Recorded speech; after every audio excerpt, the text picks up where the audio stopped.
السلام علیکم ورحمۃ اللہ وبرکاتہ۔ معزز ناظرین، محترم سامعین، گفتگو چل رہی ہے جنگ بدر کے تعلق سے، اور یہ دن ہے رمضان کے مہینے کی 17 تاریخ، جمعہ کا دن سن 2 ہجری۔ یہ جنگ بدر پیش آئی۔ مسلمانوں نے ایک بارگی حملہ کر کے کافروں کی صفوں کو تہس نہس کر دیا، اور کافروں نے بھی جوابی حملہ کرنا شروع کر دیا۔ لیکن پھر اللہ رب العالمین کی طرف سے 1000 فرشتوں کی مدد آئی، اور اللہ نے پیارے نبی صلی اللہ علیہ وسلم کی دعا کو سن لیا۔ فرشتوں کے ذریعے اللہ رب العالمین نے مسلمانوں کی مدد کی، اور ابلیس بھی کافروں کی طرف سے سراقہ بن مالک کے بھیس میں ان کا چہرہ اوڑھ کر کے ابلیس بھی کافروں کی طرف سے ان کے لشکر میں شامل تھا۔ لیکن جب اس نے فرشتوں کی آمد کو دیکھا تو وہ میدان چھوڑ کر بھاگنے لگا۔ جب اس کو بھاگتا ہوا حارث بن ہشام نے دیکھا تو پکڑ کر کے کہا کہ تم کہاں جا رہے ہو؟ ابھی یہاں سب لوگ موجود ہیں، تم کہاں بھاگ کر کے جا رہے ہو؟ اس کو نہیں پتا تھا کہ یہ ابلیس ہے۔ تو ابلیس جواب میں کہتا ہے، انی ارا ما لا ترون انی اخاف اللہ، کہ جو میں دیکھ رہا ہوں وہ تم نہیں دیکھ سکتے ہو،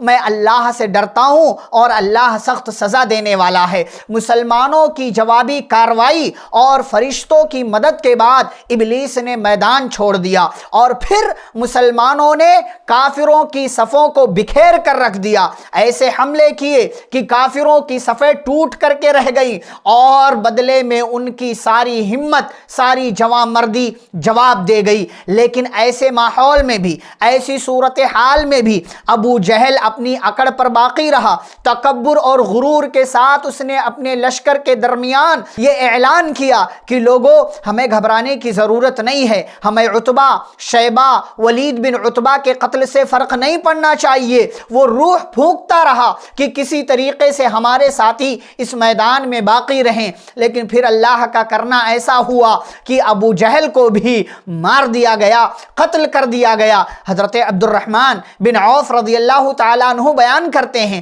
کہ میں بدر والے دن صفوں کے درمیان تھا کہ میرے پاس 2 نوجوان آتے ہیں، معاذ بن عمرو بن جموح اور معوذ بن افرا رضی اللہ تعالیٰ عنہما۔ ایک نے سوال کیا، چچا جان ابو جہل کا پتہ بتا دیجئے۔ عبد الرحمن بن عوف کہتے ہیں کہ تمہیں ابو جہل سے کیا کام ہے؟ ان دونوں میں سے ایک نے جواب دیا کہ ہم نے سنا ہے کہ وہ ہمارے نبی کو گالیاں دیتا ہے، ہمارے نبی کو برا بھلا کہتا ہے، میں اس کا کام تمام کر کے رہوں گا۔ کہتے ہیں ایک کی طرف سے یہ بات آئی تو پھر دوسرے کی طرف سے بھی یہی بات آئی۔ اس نے بھی کہا، چچا جان ہمیں ابو جہل کا پتہ بتا دیجئے، سنا ہے وہ ہمارے نبی کو، ہمارے پیغمبر کو، ہمارے رسول کو گالیاں دیتا ہے، ہم اس کا کام تمام کر کے رہیں گے۔ عبد الرحمن بن عوف رضی اللہ تعالیٰ عنہ کہتے ہیں یہ گفتگو چل رہی تھی کہ اچانک لوگوں کے درمیان اس بھیڑ میں نے ابو جہل کو اپنے سامنے دیکھا۔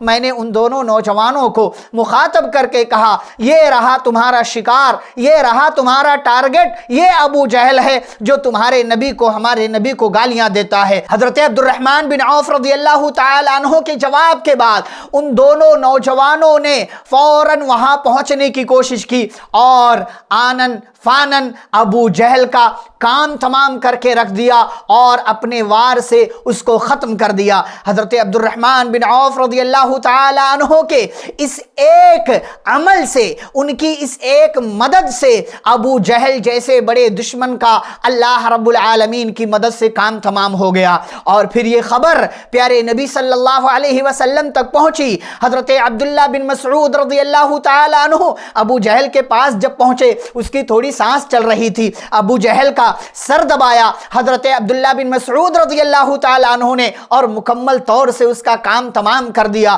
پیارے نبی صلی اللہ علیہ وسلم کو یہ بات معلوم ہوئی، اور آپ کو یہ خوشی کی خبر ملی۔ آپ نے اللہ کا شکر ادا کیا، اللہ اکبر، الحمدللہ الذی صدق وعدہ ونصر عبدہ وہزم الاحزاب وحدہ۔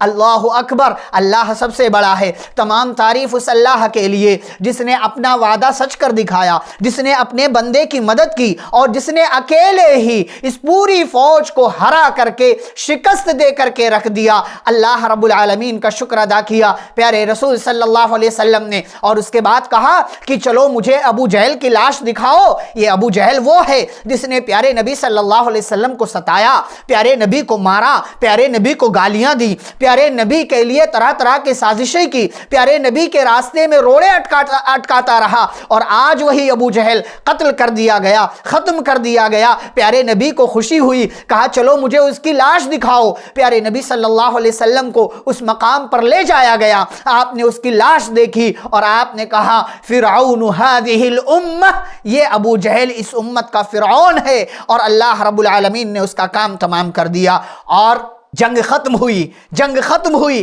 کافروں کو شکست ہوئی، اور کافروں کو مسلمانوں کی جانب سے بھاری ہزیمت سے دوچار ہونا پڑا۔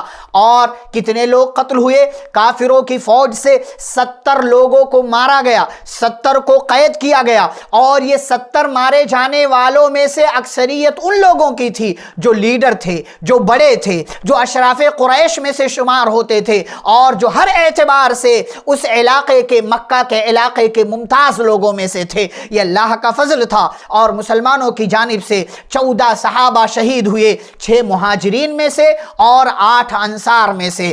مکے میں شکست کی خبر پہنچی، مکہ میں افسوس کا ماحول بن گیا، کافروں کے درمیان یہ خبر پہنچی تو گویا کہ ان کو اس خبر پر یقین نہیں آیا، پورے ماحول پر گویا کہ سناٹا چھا گیا کہ یہ کیسے ممکن ہے؟ چھوٹی سی جماعت جن کے پاس ہتھیار نہیں، جن کے پاس جو ہے کوئی ساز و سامان نہیں، ان سے ہماری فوج ہار گئی، ان کو یقین نہیں آ رہا تھا۔ اور ادھر جب جنگ کی شروعات ہو چکی تھی تو مدینہ میں جو یہودی ظاہر ہو چکے تھے، جن کی دشمنی ظاہر ہو چکی تھی، اور جو بعض منافقین ظاہر ہو گئے تھے لڑائی کے دوران، ابھی فتح کی خبر نہیں آئی تھی، ادھر افواہ پھیلا دیا بعض منافقین نے یہودیوں کی طرف سے کہ مسلمانوں کو شکست ہو چکی ہے، اور بعض نے یہ خبر بھی اڑا دی کہ نبی صلی اللہ علیہ وسلم کو قتل کر دیا گیا۔ اور اتفاق دیکھیے کہ پیارے نبی صلی اللہ علیہ وسلم نے جب 2 صحابہ کو، زید بن حارثہ اور عبداللہ بن رواحہ رضی اللہ تعالی عنہما کو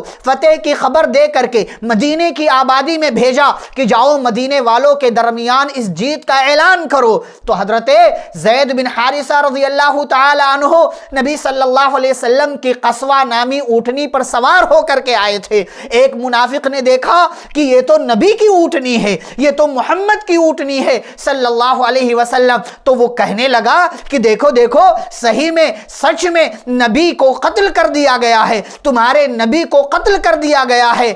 اور مسلمان جو تھے وہ پریشان ہو گئے، ہمارے نبی کو قتل کر دیا گیا، واقعی یہ نبی کی اونٹنی ہے۔ لیکن جب زید بن حارثہ، عبداللہ بن رواحہ رضی اللہ تعالی عنہما مدینے کی آبادی میں ان لوگوں کے درمیان پہنچے اور انہیں فتح کی خوشخبری سنائی، اور یہ بڑی خوشخبری دی کہ ہمارے نبی صحیح سلامت ہیں، ہمارے پیغمبر صحیح سلامت ہیں، ہمارے رسول کو کچھ نہیں ہوا ہے، اور اللہ کے فضل و کرم سے، اس کی مدد سے مسلمانوں نے کافروں کی 1000 جمعیت کو بھاری طریقے سے شکست دے دی ہے، انہیں ہرا دیا ہے۔ مسلمانوں کے چہرے خوشی سے چمک اٹھے، ان لوگوں نے اللہ رب العالمین کا شکریہ ادا کیا۔ میرے بھائی اور بزرگوں، اس کے بعد پھر ہم جنگ بدر کے تعلق سے مزید کچھ اور باتوں کا تذکرہ کریں گے کہ 70 قیدی جو لائے گئے تھے ان کے ساتھ کیا سلوک کیا گیا، جنگ کے دوران اور کون سے ایسے واقعات پیش آئے کہ جن کا بیان کرنا ضروری ہے۔ مزید اس تعلق سے اور کئی ایک چیزیں انشاءاللہ